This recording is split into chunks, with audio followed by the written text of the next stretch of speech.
Salut, c'est encore moi et c'est pour parler toujours de la même chose, à savoir ces outils de transformation MIDI que je suis en train de faire. J'ai fait plusieurs petits changements pour des raisons différentes, mais il y a un bouton Link qui est là qui permet de linker le changement qu'on va appliquer au début et à la fin. Et maintenant ça réagit directement quand on change les valeurs, donc on peut clairement voir ce qui se passe là. Je suis déjà assez content parce que ça là par exemple, demander de baisser la vélocité, on peut le faire déjà, on peut sélectionner ça dans live et faire ça, il n'y a pas de changement. Par contre quand on fait l'inverse, on prend les vélocités basses et qu'on veut les monter, bah il écrase tout, il scale tout et il écrase tout au plafond de 127. Alors que avec mon outil quand on fait ça, bah, ça déforme juste l'intégralité des vélocités. Et bien sûr si on délink le start beginning que j'ai appelé maintenant start et la fin, on peut changer tout, et là on voit bien ce qui se passe. Là c'est clair, on peut inverser les deux, on peut changer le début, la fin. Donc je vais toujours donner le même exemple, je vais commencer par quelque chose d'assez stable, et je vais aller vers quelque chose de moins stable à la fin.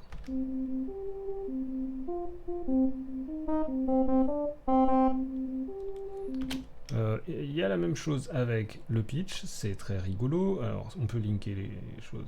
Je vais dézoomer un petit peu. Hop, hop, hop. Voilà, ça prend les valeurs les plus élevées, les plus faibles, et puis ça creuse l'écart, et je vais délinker et faire comme d'habitude, mais pas tout à fait. Je vais faire, je sais pas trop ce que je vais faire. Je vais faire ça, voilà.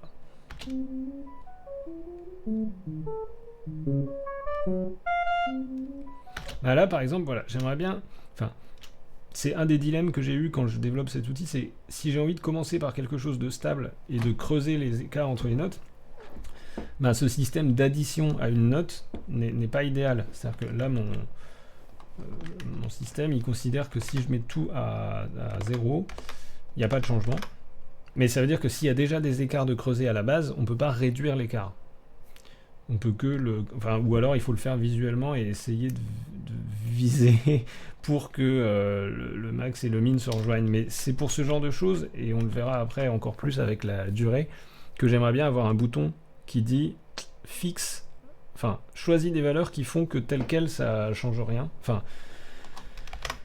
que les valeurs soient du scaling, mais qu'on puisse appuyer sur un bouton pour que ça change rien. Je vais le montrer avec duration, ce sera plus clair. Bon, en tout cas, là, il faut que je fasse un choix concernant... Je vais commencer par des choses plutôt rapprochées. Voilà, je vais faire ça.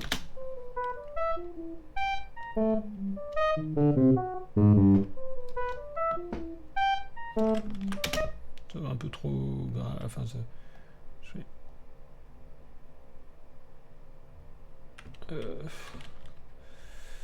Ah oui, des fois, il faut valider une transformation, puis resélectionner et changer après coup pour dans certains cas. Enfin bref. Voilà, oui, là c'est bien.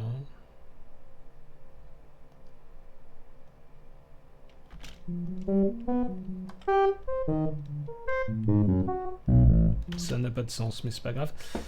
Et pour la durée, et alors c'est là que c'est un peu compliqué. Il y a déjà un outil qui existe, enfin il y a différents outils pour gérer la durée dans live. On peut tout fixer à la même durée. On peut tout... Il y a quelque chose là qui s'appelle span. Si je prends span, je peux demander de rajouter de la durée ou d'enlever de la durée. Mais c'est pas proportionnel à la durée de la note. C'est-à-dire si j'ai une grande note là, elle va s'augmenter et se réduire de la même durée que toutes les autres notes. Donc ça, dans certains cas, ça m'allait pas. Surtout que moi j'aime bien des fois faire des mélodies où je vais faire ta ta ta, et puis je veux creuser un petit écart entre chaque note. Mais dans certains cas, s'il y a des toutes petites notes, s'il y a une note qui est minuscule, bah, elle atteint 0 et il n'y a pas de changement. Enfin, on peut trouver ça bien ou pas bien selon les cas, mais je voulais faire un outil qui donne un pendant à ça, qui fasse pas la même chose. Et donc je me suis dit que, là on le voit pas trop, mais il y a des petites différences de durée entre les notes. Et ce qui va se passer quand j'utilise les outils de durée, c'est qu'il va proportionnellement à la durée de chaque note, allonger ou réduire sa durée en fond. Enfin, c'est-à-dire qu'il va analyser la séquence, regarder quelles sont les notes les plus courtes, quelles sont les notes les plus grandes, et si on creuse l'écart, il va allonger les notes les plus grandes et réduire les notes les plus courtes. Là, il n'y a qu'une seule note sélectionnée. Là, il allonge les notes les plus grandes et il réduit les notes les plus courtes, donc il y a vraiment une grosse différence.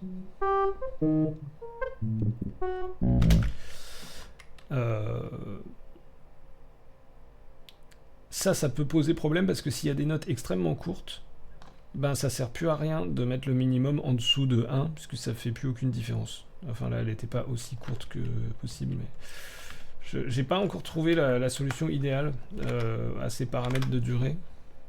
Ce qui me va pas aussi, c'est que... Enfin, moi j'aurais bien voulu faire un outil de durée où je puisse creuser l'écart en cours de route, c'est-à-dire ça commence à 1... ça commence...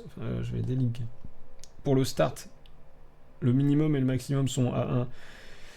Et pour la fin, l'écart se creuse. Sauf qu'il se creuse, mais comme il y avait déjà des différences de durée entre les notes au début, ces différences de durée, elles sont toujours là, puisqu'elles sont juste multipliées par 1, donc les notes restent ce qu'elles sont. Je me suis demandé s'il fallait pas que je fasse un outil où ça calculerait la moyenne de durée des notes, et que quand on commence avec le minimum et le maximum à 1, bah, toutes les notes sont de même durée, et petit à petit, il y en a certaines qui deviennent plus courtes ou plus longues. Là, actuellement, c'est pas ça, mais je peux toujours le faire en bidouillant avec les outils qui sont là. Mais ce que j'ai décrit juste avant, là, ça paraît évident parce que c'est une séquence avec des notes qui ont toutes la même durée, mais on pourrait se demander qu'est-ce qui se passerait si c'était vraiment une mélodie avec des variations de durée plus fortes, quoi. Est-ce qu'il faudrait que toutes les notes, dans le cas d'un réglage que j'aurais mis à 1, que toutes les notes fassent la même durée, même si elles sont espacées de beaucoup? Ou est-ce qu'il faudrait qu'ils regardent c'est quoi l'espace entre une note et la suivante, et que le scaling il soit basé sur ça plutôt que sur la durée de la note à la base? Je ne sais pas. Je ne sais pas, mais en tout cas là ça me paraît pas trop mal ce que j'ai fait quand même. Donc là je vais le refaire, c'est-à-dire je creuse l'écart au fur et à mesure que la séquence avance.